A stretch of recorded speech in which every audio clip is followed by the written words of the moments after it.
Banned from my mom's birthday bash, I packed my bags and jetted off to Paris, ending up with a front row seat to the family meltdown of the year. There I was, strolling down the Champs under a crisp autumn sun, a chic Chanel bag swinging from my arm, when my phone started buzzing like a swarm of angry bees.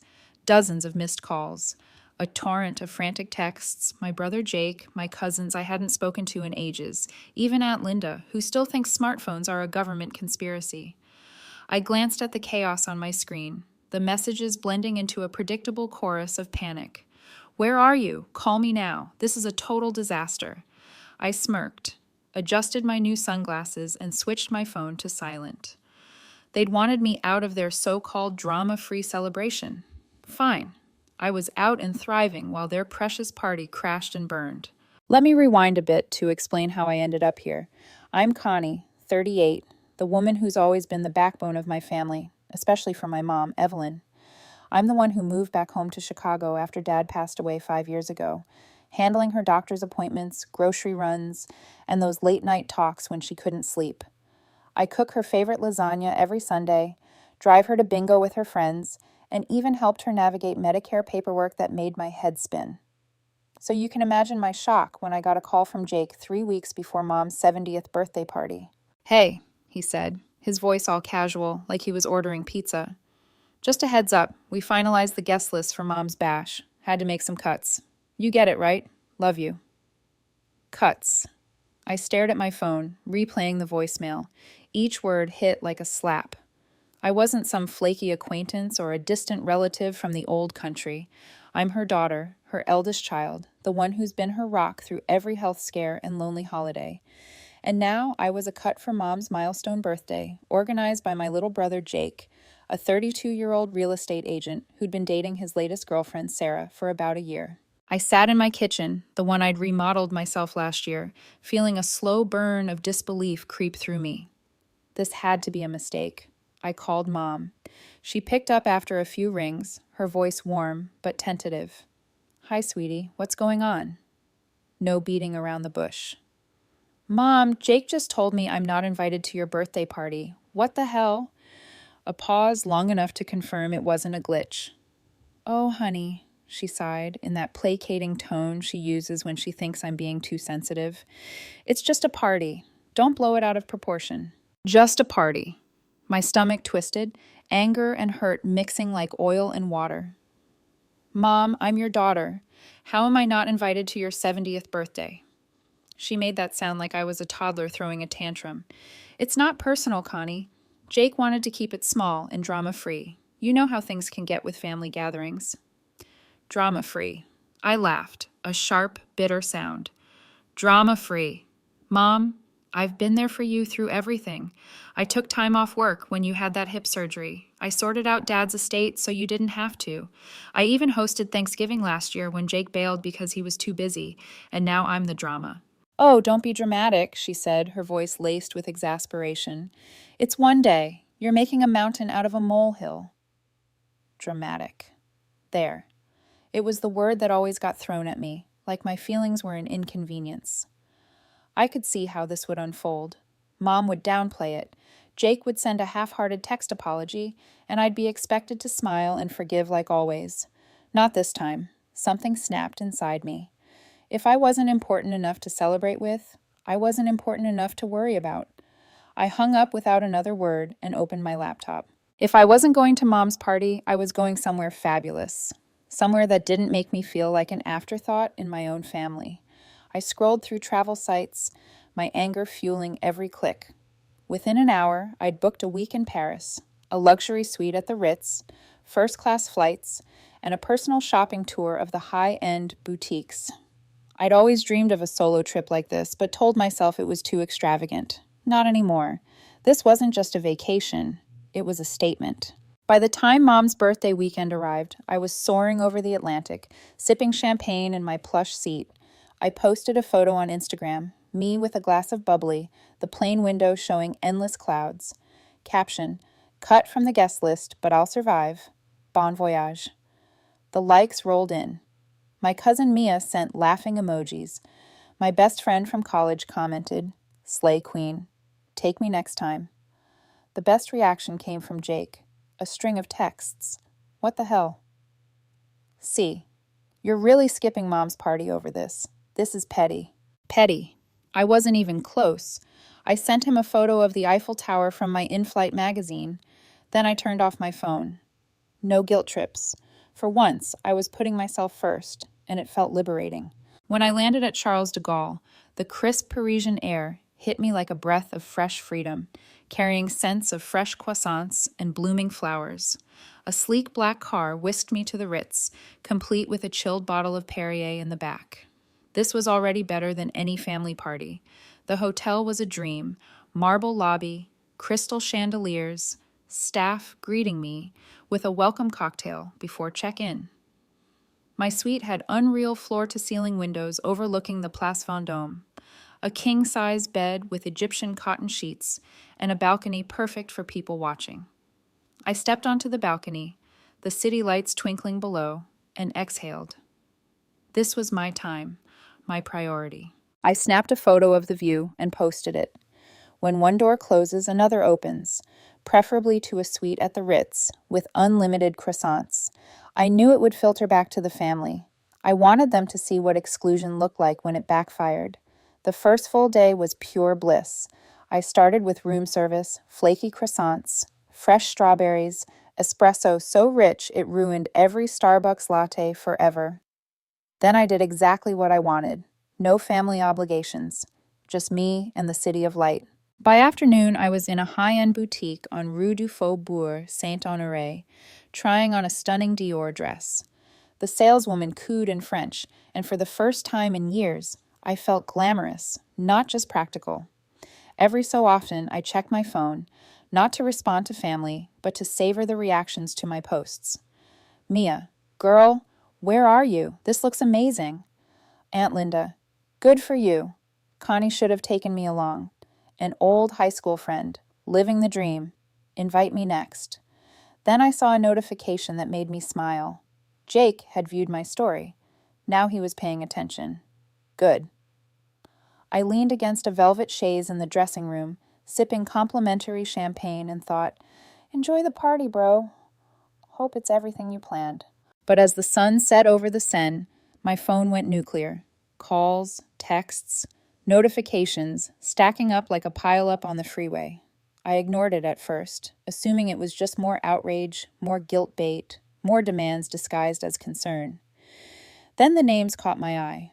Mom, Jake, Mia, even Uncle Bob. I raised an eyebrow and opened the texts. The first from Mom stopped me cold. Call me. Emergency. An emergency at the birthday party. I stared at the screen, my thumb hovering, debating if I cared. Then Mia's message popped up right after, frantic and breathless. C. You won't believe this mess. Call me. Curiosity won. I scrolled through the flood, and with each line, something inside me shifted from hurt to a slow, stunned amusement. The universe had delivered the kind of payback you couldn't script, the kind that felt almost poetic. Their perfect, drama-free birthday bash was collapsing, and suddenly the person they'd cut from the guest list was the only person they could think to call. I set my champagne down, looked out at Paris glowing beyond my balcony, and for the first time all week, I smiled without any bitterness. Whatever was happening back home, I had a feeling it was big, messy, loud, and not my problem anymore. According to Mia, it all went down at the reception hall Jake had rented in downtown Chicago, the fancy one with chandeliers and a polished dance floor that screamed curated perfection. Jake and Sarah got into a massive fight over something stupid before dinner was even served. Sarah accused him of flirting with a waitress at the rehearsal dinner the night before. Jake denied it, voices rose, and suddenly he stormed out, leaving Sarah in the middle of the room, shaking with rage. She started hurling insults. Then apparently a plate of appetizers followed. It shattered against the wall, shrimp cocktail splattering like modern art. People froze, forks midair, pretending not to stare. But it didn't stop there. Uncle Bob and one of Dad's old friends got into a screaming match over politics near the bar. Someone bumped the cake table. The entire cake slid, tipped, and crashed to the floor in slow motion. Frosting everywhere, tears collapsing, food splattered onto dresses and shoes. Guests gasped. Someone screamed. And Mom, bless her heart, completely lost it. She started sobbing, full-on wailing, clutching her pearls and crying that the party was ruined because I wasn't there. Connie would have fixed this. Connie always fixes things. She reportedly demanded someone call me immediately, insisting none of this would have happened if I had been invited. The venue staff shut down the open bar early to keep things from turning into a full riot. Sarah left in tears. Jake didn't come back.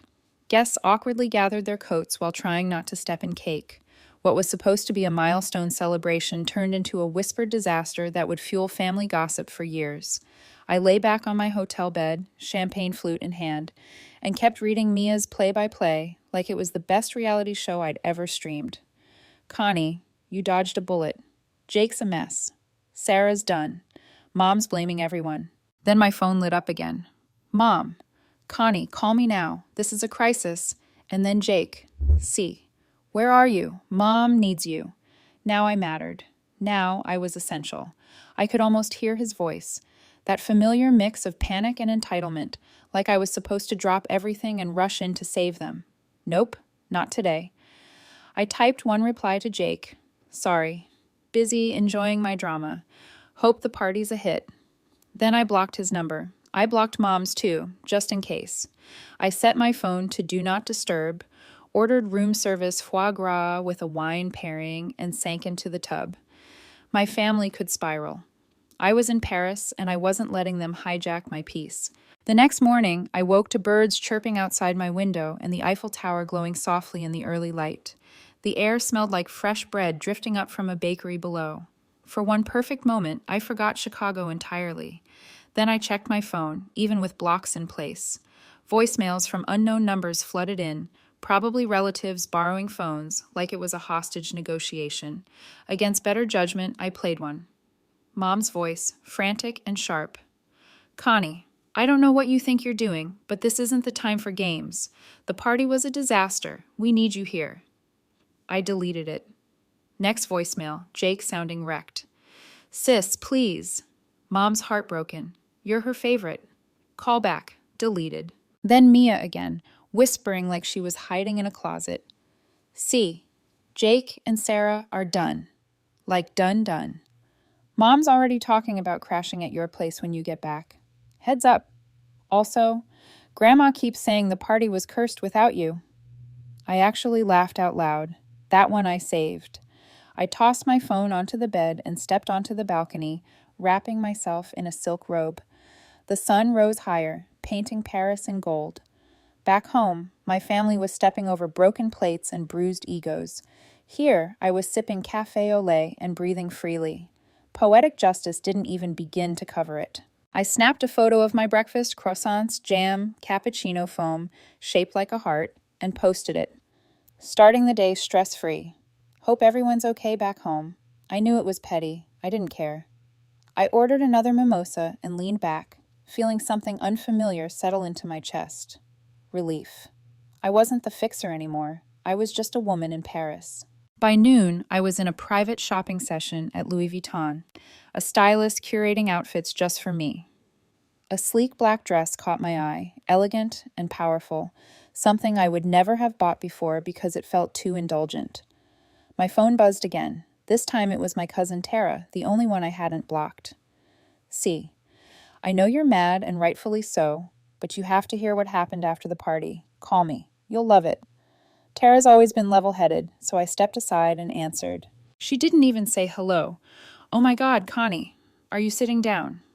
I glanced at the mirrored walls, the champagne flute in my hand. Yeah, I think I'll survive. She laughed. After Jake stormed out, Sarah flipped the buffet table. Like actually flipped it. Pasta everywhere, cake and hair, shoes ruined. It looked like a bad rom-com crossed with a crime scene. Everyone tried calming Mom, but then Aunt Linda opened her mouth. She said, "This wouldn't have happened if Connie was here. She's the one who keeps us together." I blinked. Wait, what? Yep, Tara said.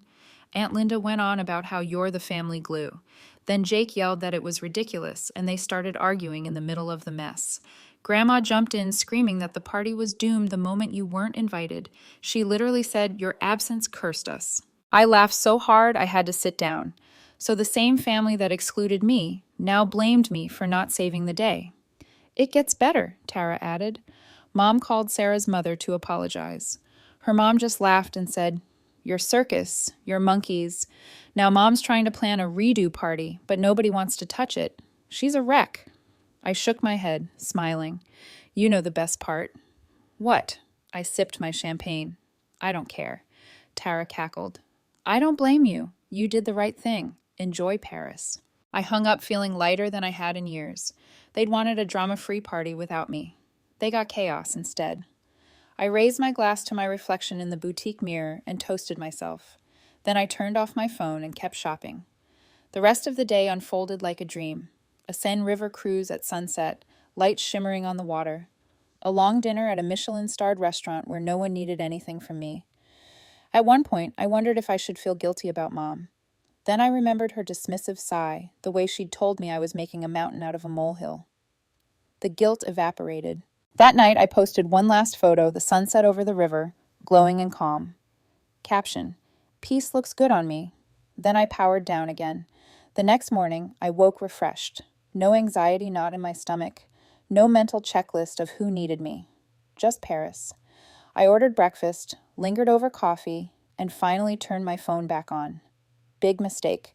Notifications exploded. Mom telling me to stop being childish. Jake accusing me of being selfish. An unknown number, probably Aunt Linda, saying we needed to heal this family.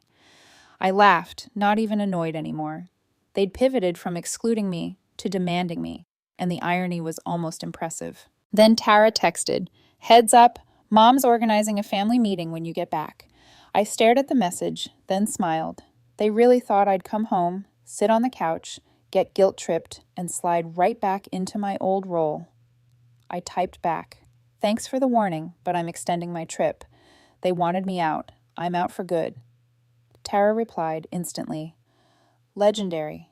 Tell me everything when you're back, whenever that is." I opened my laptop and extended my stay another week. No family, no obligations, just me, Paris, and a silence that felt sacred. They'd never offered me peace. Now they couldn't take it from me. I sent one final text to Mom and Jake before blocking them permanently. "Want me now. Sorry. Enjoying my drama. Clean up your mess." Then I slipped my phone into my bag and stepped outside. The streets of Paris welcomed me with noise, laughter, life that didn't revolve around fixing anyone else. I walked without rushing, without guilt, without looking over my shoulder. For the first time, I wasn't the backbone, the buffer, the emotional first responder. I was just Connie, and I was free. And freedom, I realized, wasn't loud. It didn't announce itself with fireworks or applause. It settled in quietly, in the way my shoulders finally relaxed as I walked, in the way my breath felt deeper without effort. I spent the next few days doing things I had always postponed for others. I wandered museums without checking the time. I sat alone at cafes, people watching for hours, no phone in hand, no urgency pulling me elsewhere. I bought flowers for myself at a corner market and arranged them in my suite just because I liked how they looked against the morning light. No one needed me, no one interrupted. The silence wasn't lonely, it was healing. Back home, the family drama kept unraveling without me. I knew this because the blocked notifications still piled up, names slipping through the cracks like water through clenched fingers. I didn't open them. I didn't need the details anymore. Whatever version of the story they were telling now, whether I was selfish, dramatic, cruel, or ungrateful, wasn't my responsibility to correct. I had spent years explaining myself, justifying my boundaries, translating my feelings into something palatable for everyone else. I was done negotiating my worth. One afternoon, sitting along the Seine with my shoes off and my toes grazing the cool stone, it finally clicked. They hadn't excluded me because I was difficult.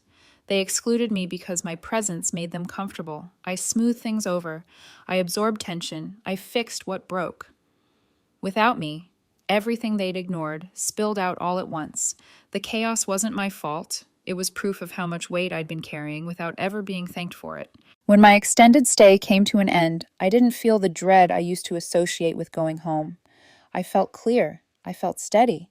Chicago would still be there. My job would still be there, but I wouldn't be the same woman returning. I wouldn't rush back into old roles or answer late-night calls demanding emotional labor. I'd learned something in Paris that no family meeting could undo. Access to me was no longer automatic. It was earned. On my final morning, I packed slowly, deliberately. I took one last look from the balcony. The city stretched out in soft morning haze. I whispered a quiet thank you, not to Paris, but to myself, for finally choosing me. At the airport, I didn't post a goodbye photo. I didn't need witnesses. Some victories are private. When I landed, my phone stayed silent. No announcements, no explanations, just a simple message saved in my drafts that I never sent. I'm okay. I always was. And for the first time in my life, that was enough.